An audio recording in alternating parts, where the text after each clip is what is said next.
Добар ден, почитувани. Започува најновата Телма амбуланта, која, како и секој петок, ја реализираме во соработка со Жан Митрев клиник.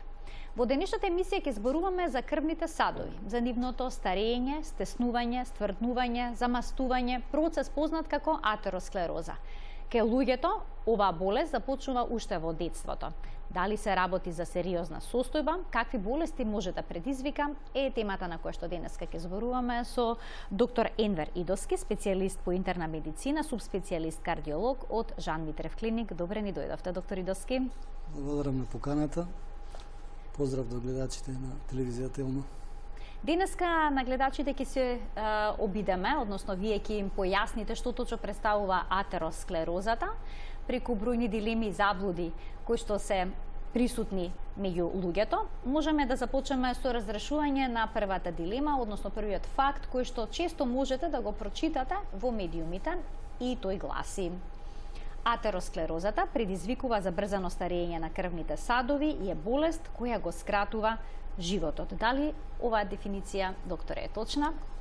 Да, така, атеросклерозата е болест која што ги засега артериите од среден и од голем калибар, при што води до нивно стеснување, соодветно намалување на дотокот на крв во соодветните органи и последиците од атеросклерозата, кои што се, за жал, најчестата причина за смрт, како во светот, така и во нашата држава. Атеросклерозата е една болест која што, како што вие кажавте, започнува од рана возраст. Тоа има уште од детска возраст, започнува со едни налепи на крвните садови и зависност од тоа понатака има неколку ризик фактори кои што може да, доколку ги има пациентот, ќе доведе до брзо стеснување на крвните садови, или ако ги нема, тој процес многу бавно ќе напредува. Тие ризик фактори кои што се делат на две групи, едните се модифицирачки фактори. Тоа значи дека на тие фактори ние можеме да влијаеме и треба да влијаеме како, и другиот дел се на тие на кои што ние не можеме, не модифицирачки фактори, мада сега во последно време и на еден од тие фактори, како што е генетската предиспозиција, веќе имаме можност, барем ние во клиниката Жан Митрев, каде што имаме генетска лабораторија и можеме да направиме соодветни исследувања и да видиме кој од тие пациенти, кои од тие луѓе воопшто имаат таков ризик, да, и соодветно да делуваме за да не се случи тоа. Точно така. Веќе ги споменавте факторите, ајде да проговориме за нив. Кажавте дека во раното детство се јавува болеста. Некои студии покажува дека деца на 10 до 14 годишна возраст веќе имаат рана фаза на болеста, која што со текот на годините прогресира. Тоа значи дека стилот на живот влијае на појавата на болеста. Што подразбира стилот на живот? Дали исхраната тука е клучна? Да, апсолутно стилот влијае. Исхраната богата со масти од животинско потекло, кои што се богати на холестерол, како што се свинското месо, јагнешкото месо и сите производи кои што содржат од животинско потекло, масти се ризик фактор, поради тоа водат до зголемување на холестеролот, и ако тука веќе имаме и намалена физичка активност, која што би го зголемила тој добар холестерол, кој што викаме, тогаш веќе се создава еден поголем ризик, значи тоа е еден од главните 4 ризик фактори за појава на атеросклероза, зголеменото ниво на холестерол и триглицериди во крвта. Поради тоа, ние лекарите советуваме како да биде исхраната, заедно со нутриционистите, апсолутно, кои храни би требало да се избегнуваат, овие што ги напомнав се разбира дека треба да се избегнуваат, и кои храни би требало повеќе да ги конзумираме за да дојде до намалување на нивото на холестерол, тоест на тој ЛДЛ, лошиот холестерол, кој што е познат како лош, и зголемување на добриот холестерол. Сето тоа може со храна, со промена на стилот на живот да се коригира. Тоа значи дека дебелината сама по себе како е ризик фактор за појава на атеросклероза? Да, појава ризик фактор, пошто самото тоа води и до хипертензија, до зголемување на крвниот притисок, кој што е другиот главен ризик фактор за појава на атеросклероза. во секој случај тежината е еден од факторите кои што треба навремено да се коригира. А што е со некои хронични болести како што е дијабетесот? Дали тој може да доведе до формирање на наслаги во крвните садови? Така, дијабетот е третиот и еден од најважните ризик фактори за појава на атеросклероза. Неадекватното регулирање на дијабетот, тоест гликемијата, познато шеќерот во крвта, треба да биде секогаш во референтни граници. Значи, ние советуваме, без разлика колку ќе биде гликемијата, ако треба и посочи специјалистот дека треба веќе тој пациент да биде на инсулин. Значи, советувам да биде на инсулин. Затоа што така е најдобро да се коригира гликемијата. Само гликемија во нормални граници би спречила појавата или забрзувањето на атеросклерозата. Не да се плашиме дека инсулинот е некакво зло, тоа е лек кој што ни помага да го забавиме тој процес на атеросклероза. А што е со пушењето, со цигарите? Има ли вистина дека лицата кои што пушат имаат поголем проблем со оваа состојба? Тоа е четвртиот ризик фактор за појава на атеросклероза. Да, кај пушачите ризикот од атеросклерозата е значително зголемен и поради тоа нашите совети се разбира секогаш се престанок на пушење. Значи престанок не полека, па бавно, па не можам, па не треба, сето тоа не е вистина, значи може одеднаш да се престане со пушењето и во тој случај би се намалил ризикот и за 1 до 2 години може тој ризик да се изедначи скоро како кај непушачите. Така, има ли уште некои други надворешни фактори кои што се важни или останатите се веќе генетските, односно предиспонирачките, старењето како фактор на кој што не можеме да влијаеме? Така, полот е исто така. Тоа не можеме да влијаеме, се разбира. Кај мажите е почесто атеросклерозата и последиците од атеросклерозата, како што се миокардниот инфаркт, мозочниот удар или стеснувањето на крвните садови на нозете, но тоа е до менопаузата. После менопаузата веќе ризикот се изедначува и кај мажите и кај жените. Така. Да проговориме и за начинот на кој што се развива оваа болест. Како изгледа на почетокот? Дали влие само на внатрешниот зид на крвните садови? Кога всушност настанува стврднувањето и губењето на еластичноста? Дали во втората, во третата фаза? Да, од почеток тоа се само едни налепи по крвните садови од масти, кои што постепено со текот на годините, доколку пациентот и ги има овие ризик фактори, доаѓа до нивно зголемување и до формирање на така наречената атеросклеротична плака. Значи тоа се наслаги од внатрешноста на крвниот сад, тој кој што има допир со крвта, континуиран и постепено води до стеснување на тој лумен. И кога ќе се достигне една критична вредност на стеснување, нека е повеќе од 70%, тогаш веќе се појавуваат симптомите. Симптомите најчесто се појавуваат, зборам во моментов за од страна на срцето, при физички напор. Затоа што при физички напор или психички, значи е потребно поголемо количество на крв, соодветно за доставка на кислород, но тоа количество на крв е ограничено поради стеснувањето на крвниот сад и во тој случај се јавува болка. Значи тоа е типичното, кажува пациентот, одам докторе до или по нагорнина, по качување на скали, па се појавува една градна болка, кога ќе застанам поминува. После 5 минути некаде поминува таа болка и ако продолжи да оди, после пак се појави таа болка, значи тоа е типично. Доколку некој пациент има, некој нашите гледачи, такво нешто, значи задолжително треба да посети кардиолог, за да се изјасни тоа дали навистина причината е во стеснување на коронарните артерии, тоест артериите кои што го снабдуваат срцето со крв или е некаква друга причина. Така, сега тука ќе разјасниме уште една дилема, вториот е лоб. Симптомите на болеста се јавуваат кога болеста е во напредна фаза. Дали значи дека на самиот почеток, кога ќе почнат да се јавуваат првите наслаги на крвните садови, ние не чувствуваме ништо? Да, така е. На почетокот немаме никакви симптоми и пред малку споменав, кога ќе достигне некоја вредност на запушување, околу 70% и повеќе, тогаш веќе започнуваат симптомите кои што може да ги чувствуваме. За разлика од срцето, кога имаме стеснување на другите крвни садови, каротидните артерии, например, кои што го хранат мозокот, и до висок процент, повеќе од 70 до 90, некогаш постои повеќе, немаат пациентите никакви симптоми. За жал, некогаш првиот симптом е веќе мозочен удар, значи тоа е една од катастрофалните последици на атеросклерозата, исхемичниот мозочен удар. Можеме да го видиме и следниот телоп, кој што гласи 80% од сите инфаркти на срцето и мозокот се последица на атеросклерозата, токму тоа што вие го потврдивте во моментот, изборува за всушност сериозноста на оваа ситуација. Што можеме да направиме за да спречиме атеросклерозата?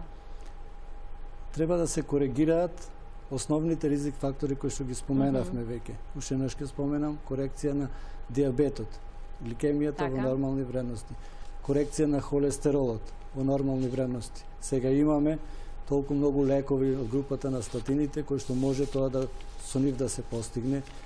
Може да ги испитаме, ние во нашата болница Жан Митрев го правиме тоа, дали овие лекови има ризик кај одреден пациент генетски, да провериме дали има ризик да му направи оштетување на мускулите или не, тој лек кој што го прима пациентот. Ако има таков ризик, ќе преземеме соодветни чекори. Ако нема, тука сме сигурни дека нема ризик да настане некоја миопатија. Освен тоа, треба холестеролот, значи, го регулираме диабетот, престанување со пушењето и адекватно регулирање на притисокот. Значи, за сето ова треба, доколку пациент има еден или повеќе од овие ризик фактори, треба посети кардиолог и соодветно со него да си направат план како ќе оди понатака, за да не дојде до, не дај Боже, инфаркт или мозочен удар или гангрена на нозете. Да им дадеме можност на гледачите да се вклучат во програма, да постават прашања кои што се поврзани со денешната тема, атеросклерозат и болестите кои што произлегуваат од оваа болест. 3076-677 е телефонскиот број на телевизија Телма. Слободно вклучете се во програма. Наш денешен гостин е доктор Енвер Идоски, специјалист интернист, субспецијалист кардиолог од Жан Митрев клиник. Докторе, ќе преминеме сега на инфарктот на миокардот. Што е тоа точно инфаркт на миокард? Инфаркт на миокардот представува оштетување од умирање на дел од мускулот на срцето. Тоест, оној дел од мускулот кој што се крвоснабдува од одредена коронарна артерија. При нејзино комплетно запушување доаѓа до миокарден инфаркт, што значи дека тој дел престанува да добива кислород и одумира. Значи, тоа е една многу озбилна животно загрозувачка состојба, која што се пројавува со изразена, силна градна болка, со препотување, со страв од смртта, со соодветни ЕКГ промени на ехо наодот, но некој пат кај диабетичари, кај пушачи, можат ли нетипични симптомите да бидат? Точно тоа сакам да кажам, процесот настанува на атеросклероза побавно, тогаш и симптомите се поблаги, не дека ги нема, но пациентот не обрнува толку внимание, нешто нелагодност во градите или во горниот дел на стомакот кога е заден инфаркт и не му оддава доволно значење, не оди на лекар и тоаш ние кога ќе дојдат кај нас ќе видиме, кога ќе направиме соодветните испитувања, какви се коронарографијата, ќе видиме дека има комплетно запушување на одреден крвен сад, дека пациентот веќе имал инфаркт и ќе кажеме на пациентот не сум почувствувал. Повеќе го поврзуваат кај инфарктот со загуба на свест, не сум изгубил, значи не. Инфарктот, при инфарктот веќе загуба на свест, тоа е многу критична состојба. Така, се случува ли некогаш симптомите на инфарктот да наликуваат на нешто друго, да речеме на некои стомачни проблеми? Обично пациентите што имаат хернија на желудникот ги поврзуваат со проблем со стомакот. Се случува ли некогаш да се направи забуна? Така е, за жал. Или да се јават да имаат стомачен проблем, или да не се јават да имаат инфаркт. Тоа кажував, дека кога е на задниот зид инфарктот, болката се проектира во епигастриумот, што викаме ние, во горниот дел на стомакот. Тоа е слична болка као кога има чир на желудник, на 12-палачно црево и порано, многу порано, зборам пред повеќе години, во нашите книги дори пишуваше дека луѓето биле третирани точно за тоа, за чир а во суштина се работи за инфаркт на долниот зид. И секогаш кога има нешто такво, посебно ако ги има овие ризик фактори за кои што разговаравме, би требало да се посети кардиолог, да се консултира, да се направат соодветните испитувања. Сега располагаме со современа техника која што ние можеме 100% да ги видиме коронарните артерии. Имаме два типа на коронарографија која што може да се направи. Во нашата институција имаме можност и за компјутерска коронарографија која што е без тие катетри, да се визуализираат коронарните артерии, или класичната коронарографија која што е златен стандард, се прави преку рака, не се лежи во болница како порано, сега тоа е амбулантска интервенција, доаѓа за 2-3 часа, значи поставуваме диагнозата, дали има коронарна болест или нема, дали има ризик од инфаркт или нема, дали прележал или не, дали има опасност за неговиот живот и соодветно постапуваме понатака во зависност од тој наод да се помогне на пациентот и да му се реши проблемот. Така. Ајде да погледнеме уште една дилема која што ќе ја разрешиме во денешната емисија. Тело под број 5 ќе замолам од режија да го погледнеме. Инфарктот на миокардот најчесто се јавува кај мажите, отколку кај жените, а по влегувањето во климактериум ризикот за појава на болеста се изедначува. Дали почесто се јавува кај мажите? Да, тоа е така. До климактериумот, значи жените се заштитени од естрогените. Многу поретко е, не дека не сме виделе и кај жени, но многу поретко е отколку кај мажите. Естрогените ги штитат жените, но жени кои што примале хормони, кои што имале причина за тоа, дали инвитро оплодување, значи тие жени се навистина со ризик од доста поголем ризик од инфаркт, и ние сме виделе такви, доктор Жан Митрев има оперирано такви пациентки, млади пациентки, за жал тоа е ризик фактор. Така. Имаме гледачи на линија кои што очекува да постават прашања. Добар ден. Ало, добар ден. Добар ден, ве слушаме, повелете. Сакам на докторот да му поставам едно прашање. Така. Јас сум пациент, мислам, со притисок, примам терапија, така да речено, скоро цела АБЦ, да знае докторот за тоа што значи. Само се извинувам, од режија малку погласно во студио да пуштат, за да можеме. Така, значи примате навистина многу лекови? Така, терапијата за висок крвен притисок и како последица на тоа почнав да чувствувам во листовите испод колената болки и правев доплер на екстремитети, ми констатира негде не е нешто критично, околу 35%, и примив терапија силостазол. Во прво време ригорозно 3 пати, после на 2 пати и сега го примам тоа. И мене ме интересира, сум читал дека силесото може да се, кај да се вика силесо, може да се користи најмногу до година дена. А јас веќе го правам, значи тој период изминува и сакам да се консултирам со лекар дали можам да го елиминирам или пак да го сведам на само една таблета. Така. А да применам оние мислам природни фактори, еве како што зборуваше докторот, да го намалам притисокот, да диета да држам и така, физичките активности. Така. Значи ме интересира дали можам да го прекинам силесото. Така. И дали аспиринот помага исто така во тоа да не доаѓа до... А во меѓувреме да кажам дека јас имам подобрување во нозете, веќе болките во листовите ги немам. И грчеви немам. Но исто така примам и магнезиум. Мислам дека и тој доста допринесува. Така, за да исчезнат грчевите. Поготово тие грчеви ноќни. Така. Скоро да исчезнат, така. Ви благодарам за поставеното прашање, докторе. Какова консултација, каков совет би дале во овој случај? Да, пациентот опиша нешто типично. Значи, кога имаме болка во листовите при пешачење, потоа застануваме, болката исчезнува, продолжуваме, пак може да продолжиме да одиме. Тоа е типично, значи не е реума, не е ништо, тоа е типично со стеснување на крвните садови на нозете, со атеросклерозата. Ќе одговорам кратко на прашањата. Цилестазолот е добар лек и може да продолжи да го пие пациентот.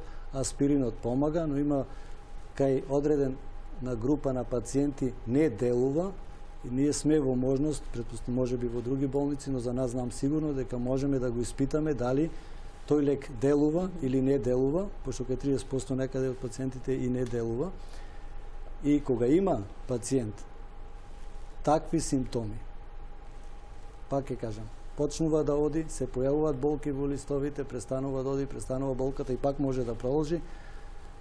Испитувањето, освен Доплер, Доплерот да, супер е и се визуализира, се гледа крвниот сад, но најточното испитување кое што задолжително таков пациент треба да го направи е компјутерското испитување на 256 мултислоен компјутер, каде што ќе се видат точно артериите и ќе се види степенот на стеснување. Некој пат кај диабетичарите може и таа болка да е многу послабо изразена и после да се појават, не дај Боже, гангрени. Поради тоа, задолжително, ако има такви симптоми, да не се остава, советувам на пациентот само на доплерското исследување, туку да направи еден компјутер, може и во нашата болница, кога ќе посака да закаже термин, да дојде, ќе го прегледаме и ќе направиме такво испитување и соодветно така тоа е една од превенциите за гангрена на нозете. Така.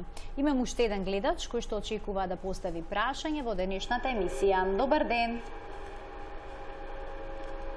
Ало? Добар ден, ве слушаме во програма, сте, повелете. Добар ден, ама јас прв пат кажав да не сум била таа пациентка што зборуваше. За тоа бил друг пациент што сега му одговори докторот. Така, вие сега се вклучувате во програма, сега ве слушаме. Кое е вашето прашање? Моето прашање е тоа што јас сега ќе го прочитам ова за колковите што ги имам снимано и левиот и десниот.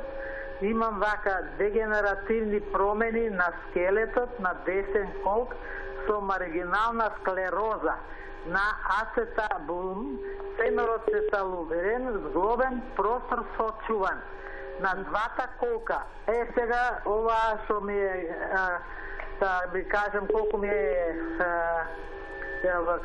што пијам за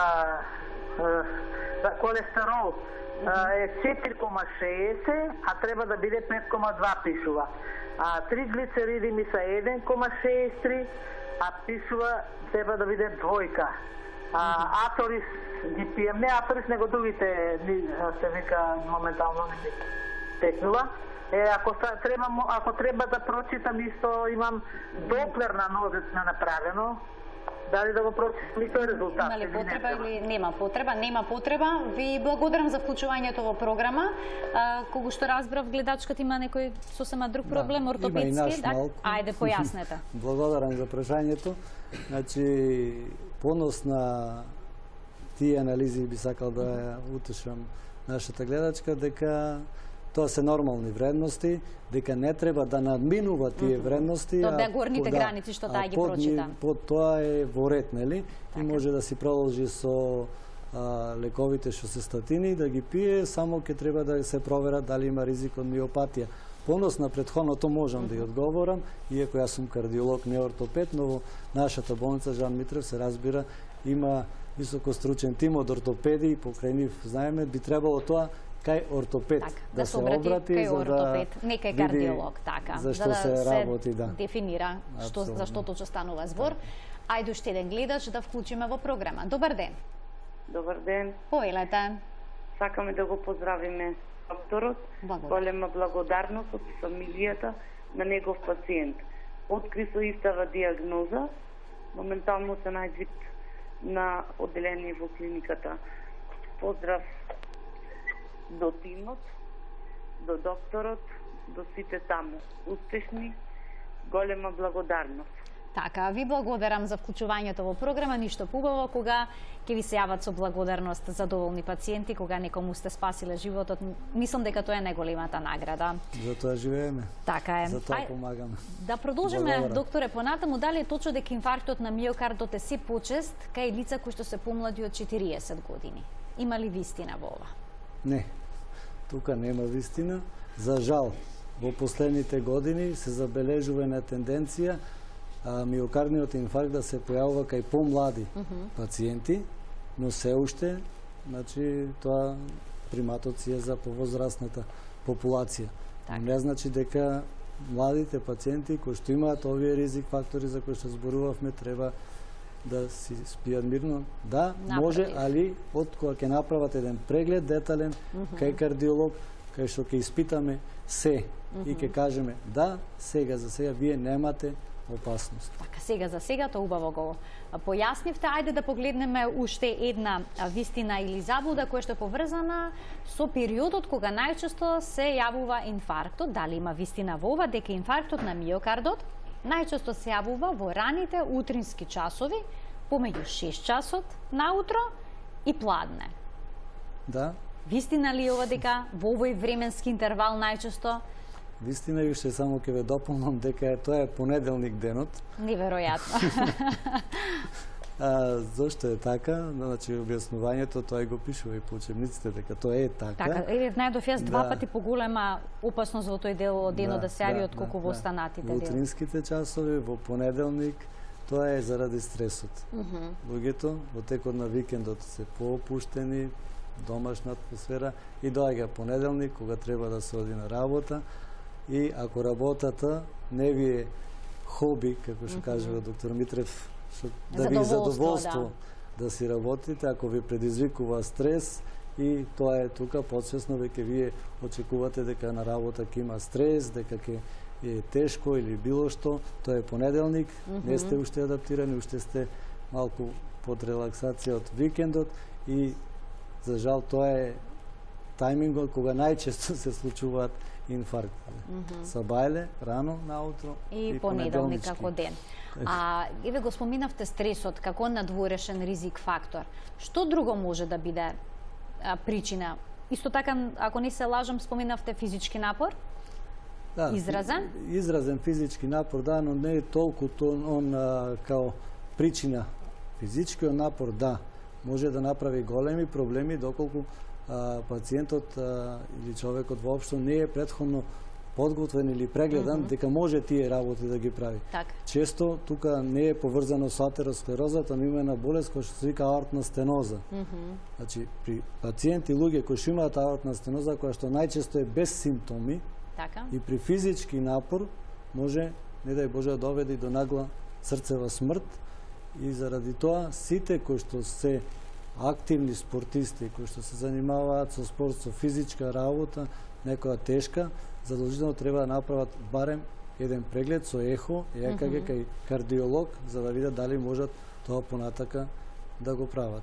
А што е со надворешната температура? Има ли вистина дека топлото и влажно време може да предизвикаат инфаркт или пак многу ниските температури да бидат ризик фактор? Така.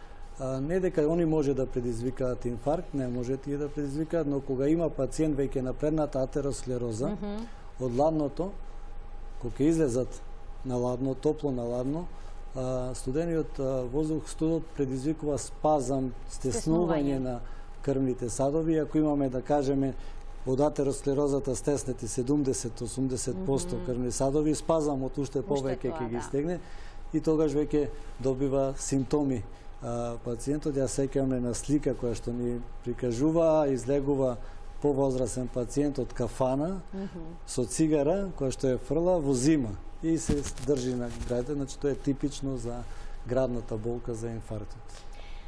Имаме гледачна линија. Доктора, да го слушнеме прашањето. Добар ден. Добар ден. Поверете. Се јавувам од Кавадарци. Така.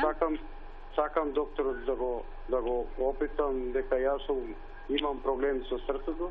Така. Бев во Скопје во државна болница и имам стент турено. И сакам да прашам докторот, сега имам уште два стента за турење, сега на 30 да одам и затоа сакам да го прашам докторот дали имам со хендикеп дете, инвалидно, сам крај родител сум и дали има проблем со запушените канали на срцето и плюс тоа јас алкохол не пијам, не пушам и тоа сакам да го прашам докторот. Така, дали е неопходно да ги ставите стентовите, предпоставувам? тоа е суштината на прашањето. Ви благодарам за вклучувањето во програма. Да, значи да, има одговорот на прашањето е дека има стеснети крвни садови, штом колегите се произнесле дека треба да се имплантира стент, значи во тој случај тоа е еден од начините на лечење на коронарната болест на атеросклерозата, значи кога има стеснување, ако е акутно, ако имаме инфаркт, во моментот може и со лекови, ако е во брз термин до еден пациентот да се направи лиза, да се растопи тој тромб кој што се го запушил крвниот сад. Вториот начин на третман е со стентирање, се отвара крвниот сад, и третиот начин е хирушки.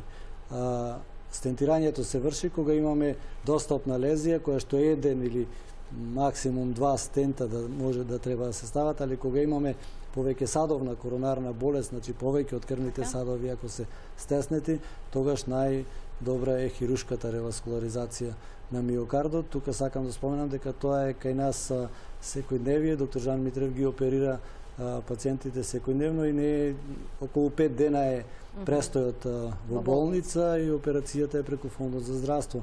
Така да и доколку треба хирушка реваскуларизација, тука сме во секое време за нашите пациенти. Се разбира, во нашата болница се прават и стентирање и сите други методи кои што се за лечење на коронарната болест и на воопшто на атеросклерозата. Советувам на пациентот доколку има препорака за се имплантираат стентовите да го направи тоа, затоа што тоа ќе му го спаси животот.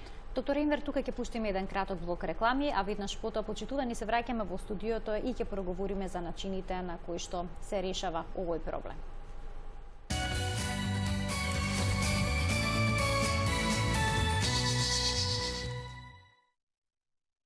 Се враќаме во денешната телма амбуланта, зборуваме за атеросклерозата, за сите болести кои што може да произлезат од оваа состојба. Гостин во студиото ни е доктор Енвер Идовски, интернист, субспецијалист, кардиолог од Жан Митрев клиник. Веднаш да погледнеме уште една вистина или заблуда која што е поврзана со оваа состојба, седмиот телоп кој што гласи: кај срцевиот удар, златниот час го спасува животот. Докторе, што е тоа златен час? Златниот час тоа е времето од појавата на симптомите до стигнувањето на пациентот во болницата. Значи, соодветно, кога има пациент градна болка, треба веднаш да се транспортира до установа каде што тоа може да се направи, да се помогне на пациентот. Дали ќе биде, пак ќе кажам, со медикаменти, дали ќе биде со стентирање, дали ќе биде со операција, но треба да се транспортира тој пациент во најбрз временски интервал до таму, затоа што времето значи срцев мускул, спасување на срцев мускул. Колку порано стигне до нас, толку поголема е веројатноста да го спасиме или не само животот на пациентот, туку и голем дел од мускулот на срцето, за да не потоа што може ние да спасиме животот на пациентот во моментот, но ако срцето се оштети многу, така велат, ќе остане лузна. Тој пациент не само лузна што ќе остане, туку тоа срце веќе е наслабнато. Тоа срце не толерира физички напор. И колку, значи, тој пациент нема да е да може да биде активен, нема да може да работи, да допринесува за општеството, за семејството и така, ќе бара поголеми грижи, повеќе посети кај лекар и така. Заради тоа е многу важно тој златен час, што вика, тоа време да се скрати и максимално најбрзо да стигне до кардиолог, до болница, каде што имаат тие услови да ги направат, да му помогнат на пациентот. А од што зависи дали пациентот ќе биде хоспитализиран или не? Секој пациент кој што има градна болка треба да е хоспитализиран. Тој пациент треба да се изјасни дали таа болка потекнува од стеснети крвни садови, дали таа болка е од срцето, дали таа болка е од напукнување на аортата, која што исто животно загрозувачка состојба. Кога ќе се изјасни тоа, примерно во нашата институција за неколку сати може сето тоа да го изјасниме све и да дадеме препорака, да, вие имате болест, ќе лекуваме вака и вака, или не, немате, окей, може слободно да си оди пациентот. Но никако да се каже тоа е од времето, тоа е од не знам. Штом има градна болка, треба да се изјасни етиологијата на таа болка. Така, имаме гледачи на линија кои што би сакале да се вклучат во програма и да добијат консултација. Добар ден. Ало, Повелете. здраво, се јавуваме од Кавадарци. Така? Диагностицирана ми е аортна валвула, тролична, суредна систолна сепарација, лесна аорт. Визуализирам јас каде се следи 1 до 2 мм колор на аорт за шант. Ме интересира, не примам никаква терапија. Дали треба нешто да се прима или не? Така, ви благодарам за вклучувањето во програма. Да, значи тоа е аортната валва што се несува е нормално опишано тоа што го кажува нашата гледачка, но има шант, лево-десен шант, кој што е најверојатно триален септален дефект и тоа треба веќе да дојде, да ја прегледаме и да видиме понатака, тој шант треба да се затвори. Има два начини на затварање, доколку е мал шантот, ќе се затвори интервентно, што значи без операција. Значи во нашата болница Жан Митрев има тие услови и како персонал, така техника, така се што е потребно. Еднодневно е лежењето во болница за затварањето на тој шант и оди преку фондот за здравство, а доколку треба хирургија, мада од ова што го прочита нашата гледачка, мислам дека ќе е доволно да се затвори интервентно, може да не побара во нашата болница. Доктор Иван Милев е тој кој што е одговорен за тој дел за затварањето на интервентното затварање на тие шантови, така да слободно може во секое време да не побара. Било кој од нас ќе ја прегледаме и ќе ја насочиме понатака што треба да се направи. Така што потребно да се направи. Уште еден гледач ќе вклучиме. Добар ден. Добар ден.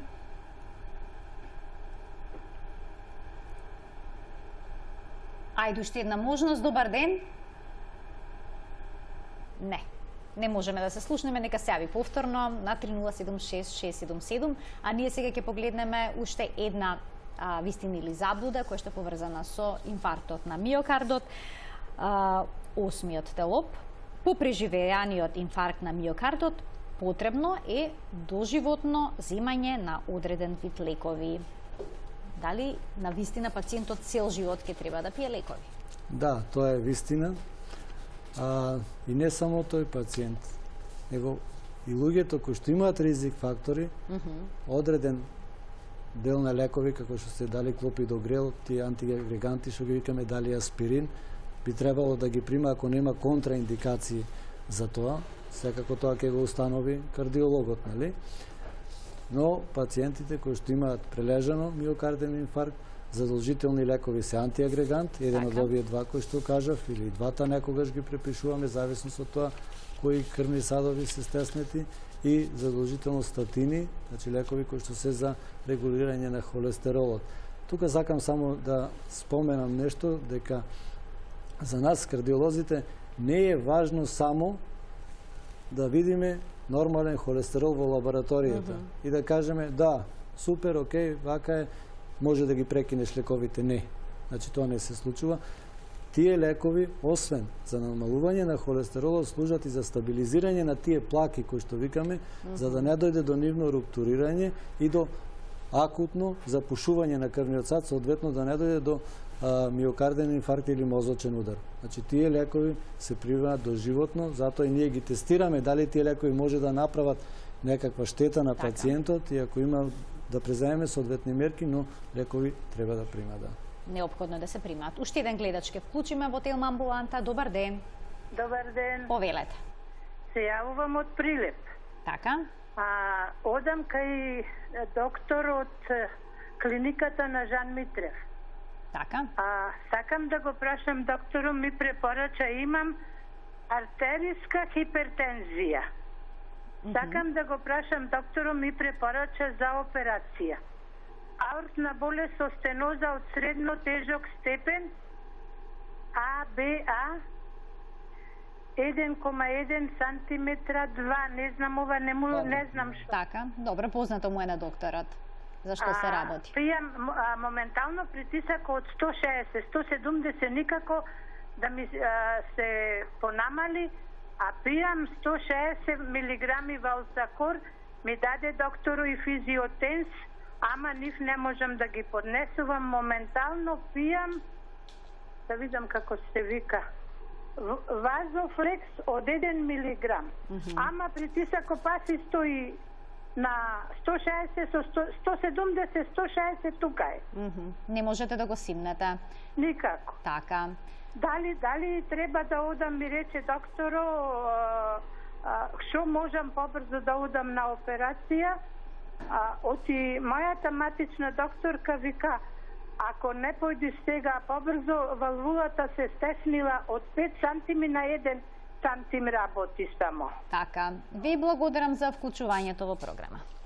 Да, по однос на артерискиот притисок има тука мегдан уште лекови кои што може да се додадат, но и за пациентката и за сите наши гледачи, јас би споменал тука дека ако пациентот не спроведува адекватна диета, која што е со значително намалување на солта, какви год лекови да зема, се ќе биде висок притисокот. Ако он продолжи да јаде сирење, маслинки, кашкавал, се што е солено, дотура сол, тешко ќе се регулира притисокот. Тука она прима една група лекови, вазофлексот е ниска доза, тој може да се зголеми, но тоа се разбира после направена консултација со докторот од кај нас кој што ја лекува. Понос на другото прашање дали треба операција на аортната стеноза. Ова е надвор од атеросклерозата, но јас малку напомнав, сега ќе кажам уште еднаш дека аортната стеноза е едно многу озбилно заболување кое што во 95% причината е прележана реуматска треска во млада возраст и долг период од години пациентите немаат никакви симптоми. И често доаѓаат кај нас и кажат, докторе, зашто се оперирам? Јас немам симптоми никакви. Значи, затоа што овие пациенти имаат ризик од нагла срцева смрт и обично во сон се случува за жал тоа. Добар беше, си легна, па не се разбуди. Не се разбуди, што е многу често. Да, сме слушнале за жал за тоа. Точно тоа е болеста која што го прави тоа, затоа што имаме механичка пречка и не може да излезе крвта од срцето за да ги снабдува органите кои што имаат потреба од кислород. И оваа болест е апсолутно за операција. Операцијата е рутинска кај нас, ја извршува доктор Жан Митрев. Обично пак лежењето во болница е околу 4 до 5 дена. После опоравувањето они се слободно, може активни дома и да работат. Се, само пред ова операција треба да направиме коронарографија и ние ќе ја направиме во нашата болница. Тоа исто подлежи преку Фондот за здравство. Така да, кога ќе одлучи пациентката, слободно може да не контактира и ќе закажеме термин, нема чекање. Кога она ќе посака, ќе се направи операцијата. Така. До сега зборувавме за запушувањето на коронарните артерии, односно ние кои што вршат доток и исхрана со крв на срцето. А имаме гледачи. Сакав да преминеме на каротидните, оние кои што носат крв во мозокот, но да им дадеме предност на гледачите, па ќе продолжиме. Добар ден. Добар ден. Повелете. Поздрав до вас и до докторот. Ви благодарам. Имам едно кратко прашање за докторот. Така? Дали на пациент со изразена митрална регургитација со пролапс на заден и преден митрален куспис му се дава лек верапамил за лекување? Добро. Ви благодарам за прашањето. Да, доктор, што велите? Благодарам за прашањето. Верапамилот предпоставам дека е даден заради атриална фибрилација, заради намалување на коморниот одговор, заради побрзо работи срцето кога има таква болест, но таа болест кога има изразена митрална регургитација со пролапс на двата листови е апсолутно индикација за операција. Значи тоа не се лекува со лекови. Тие пациенти примаат диуретици за да може малку полесно да дишат, но лекувањето, дефинитивното лекување е тука оперативно. Така, ајде уште еден гледач да вклучиме. Добар ден. Ало. Добар ден, повелете. Добар ден. Јас сум пациент, срцев болесник. Од пред 10 години ми е пронајдено митралната валвула не ми затвара убава и ми враќа крв назад. Која не прави притисок доволно и враќа крв назад. Е сега 10 години пиев бипресо и сега блоксам пијам, како замена, кардиоперин пијам само во моментот. Пред месец дена бев на кардиолог и ми рече по овој преглед дека имам задебелување некое во срцето внатре и ми даде да пијам воксин од 2 милиграми. И сега матичниот, му кажав, матичниот рече Вика, кајте, не е толку, вика, вакцин, вика, поарно продолжи со истите. Овако речи го лекови што си ги пијам. И сега не знам дали да пијам вија вакцин или да ги пијам блоксанот што ги пијам. Так, имате дилема кои лекови би биле најсоодветни во вашиот случај. Ви благодарам за вклучувањето во програма. Докторе, би можеле ли ова телефонски да го разрешите? Да, не, благодарно да го што и да кажам по телефон или тука на телевизија. Тој пациент, нашиот гледач, јас ќе го поканам да дојде кај нас, да го прегледаме, да видиме колку изразена таа инсуфициенција, тоа враќање на крв назад, пошто веќе 10 години, тоа е долг период, колку се оштетени структурите на срцето и што можеме адекватно понатака да помогнеме, а сигурно дека можеме да го направиме, само треба да дојде кај нас, да видиме на ехо и ќе одлучиме понатака што треба да направиме. Така. Ајде сега да проговориме за оние крвни садови што ја носат крвта во мозокот, кои што исто така можат да бидат задебелени или пак да бидат нееластични, да се најдат наслаги, да бидат запушени и да нема доволен проток на крв во мозокот. Како се манифестираат првите симптоми на овој проблем? На почетокот на емисијата кажав дека многу често, за жал, првите симптоми од стеснувањето на каротидните артерии е мозочниот удар. Ретко, поретко имаат вртоглавица, зуење во ушите, но тоа е повеќе кога имаат искривување, кинг на каротидните артерии, отколку кога е атеросклеротичен крвниот сад. Значи, почнуваат да подзабораваат помалку и така, но симптомите за жал првите се мозочен удар.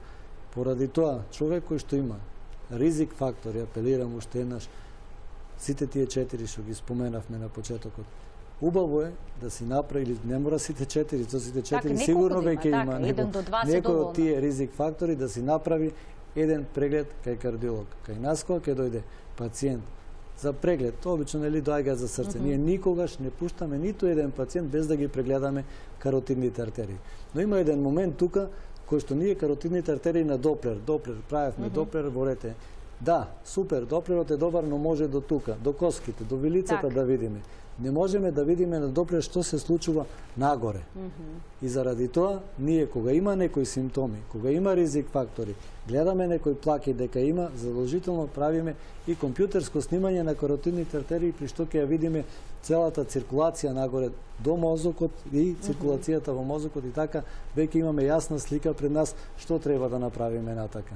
И го правиме. Имаме гледач на линија, потоа ќе се навратиме на оваа тема. Добар ден. Добар ден. Прво да го поздравам докторот и него и доктор Жан Митрев. Многу големо поздрав и така да напредуваат. Ние се јавуваме од Охрид, може се сеќава докторот на Павлина Ристеска, кој што е оперираа од оартата и валувата, после каротитата и ја излезе тромб долу на, како го викат стручно, хемотом. И многу сме захвални и така да настават. Не можеме со што да му се одушиме ними. И ја спасија мојата жена. Ви благодарам што се вклучивте во програма, навистина една емотивна